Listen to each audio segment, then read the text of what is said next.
Hello everybody and welcome to another fly tying session with your host Scott. In this session we're going to be tying a relatively simple fly. Tying with wire is never simple, but going by the amount of ingredients that are involved with this one's pretty easy. So we're going to be using a size 12 hook in the vise. This one's a B405. And we're going to need some copper wire to tie the fly. That's 0.125mm by Vineyard. You're going to need a ceramic bobbin holder. That's very important with wire. And then you're going to need some darning wool. In the original pattern described in my book, it's supposed to be Chadwicks 477. I believe this is the correct stuff. If it's not, it's something that's been made to be like it. Now this fly was originally tied by Frank Sawyer. Now we've featured a fly by him on the channel before, the pheasant tail nymph. This one is fished in a very similar way, the Netheravon style or the induced take. And it's basically cast upstream of a fish. It sinks like a stone, and then as it's approaching the fish, you sort of twitch it upwards in front of the fish, either by retrieving slightly or lifting the rod, and that induces a take from the fish. It is tied a little bit strangely, which I'll hopefully demonstrate. It's actually tied off at the bend here rather than at the eye. So you need to have at least 2 layers of wire. You're going to start at the bend, as far as I can tell from the picture. I haven't seen it tied, this fly, so it's easier said than done.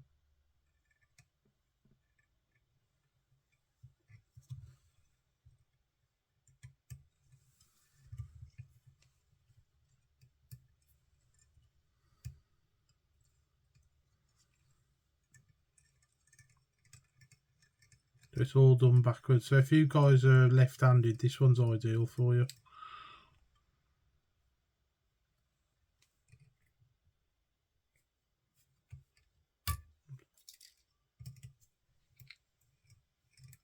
So the pattern calls for 2 layers of copper wire.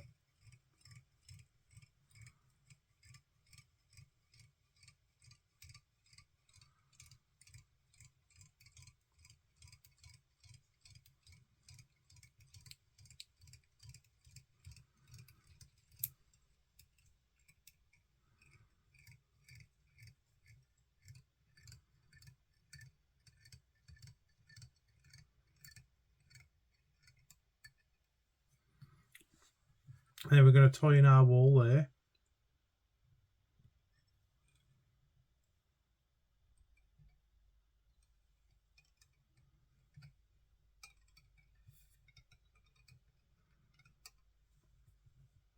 Leaving a little bit of the copper exposed on the butt.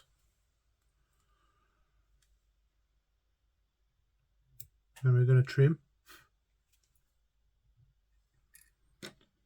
And then I assume we need 2 layers of this darning wool. Touching turns. The idea is to create a buggy shape with it.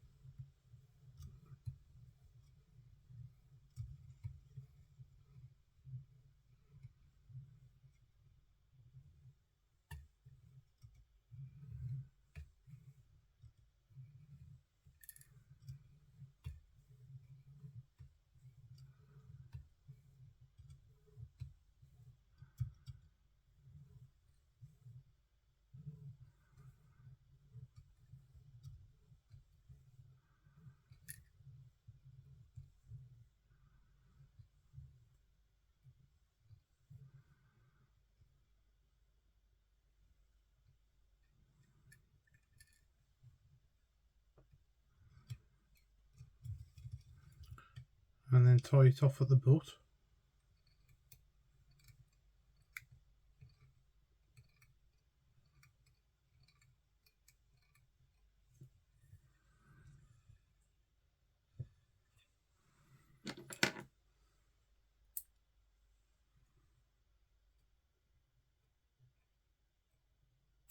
Trim away.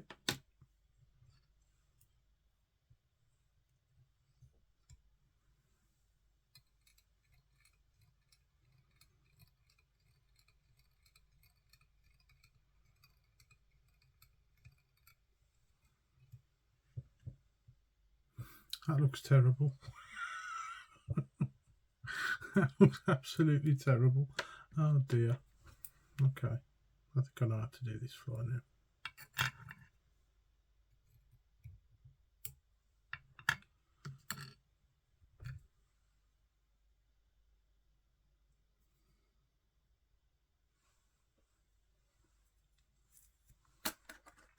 Cut!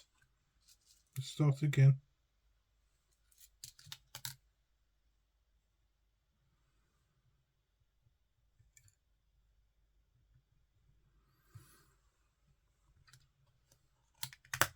Hello everybody and welcome to another fly tying session with your host Scott. In this session we're going to be tying Sawyers Killer Bug. This is it's a pattern that's tied in a similar way to his pheasant tail nymph, using just 2 ingredients again, not including your hook.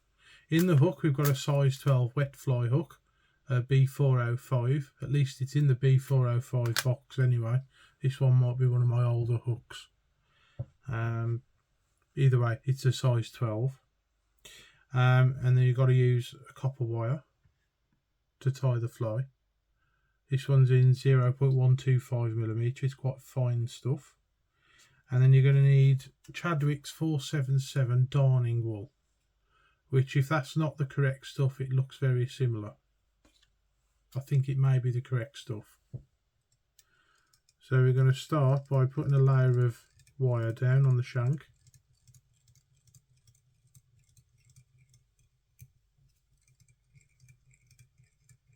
And you want to go round the bend with it. The fly is actually finished off on the bend.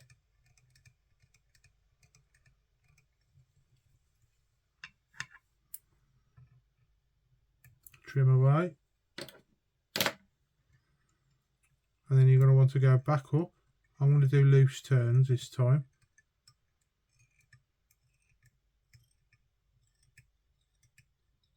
And I'm going to build a little bit of a head, because I want it to have a buggy shape.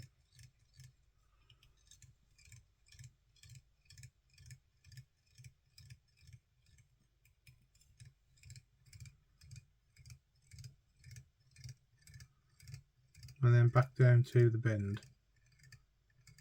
Leave the copper tag showing. Then you're going to get your darning wool.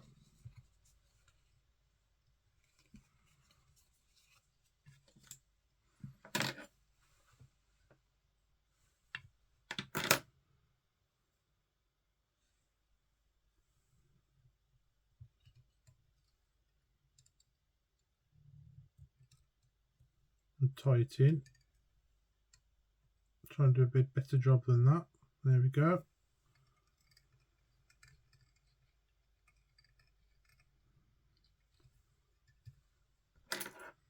Couple of turns to hold it. Trim away. And then you're going to wind the wool to make your body.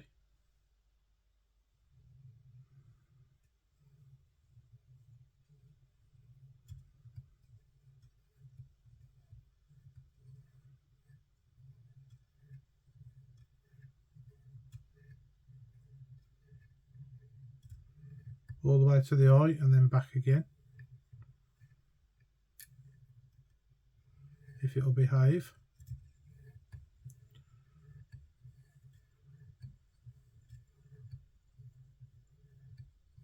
And then I'm going to go back up again to about there, and then come back down again. Hang on, and then come back down again.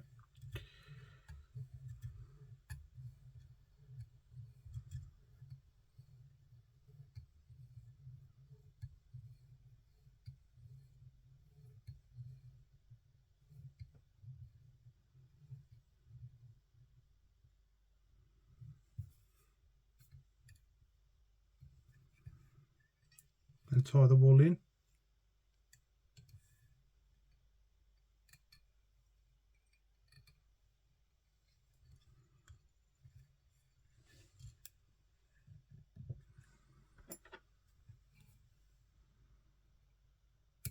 trim tight.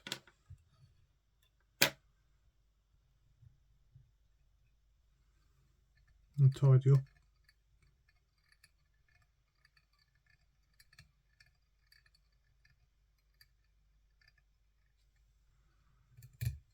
And then half hitch to finish. In fact, I'd probably recommend that you do actually half hitch this pattern rather than whip finish. There we go, all done.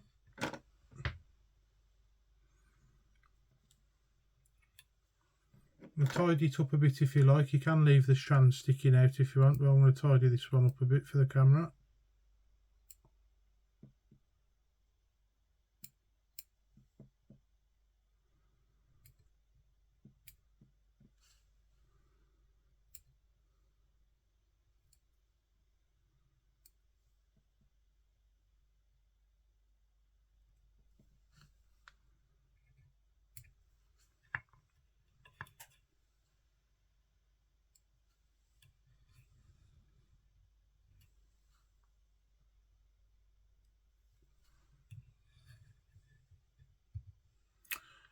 And there we are. That is Sawyers Killer Bug.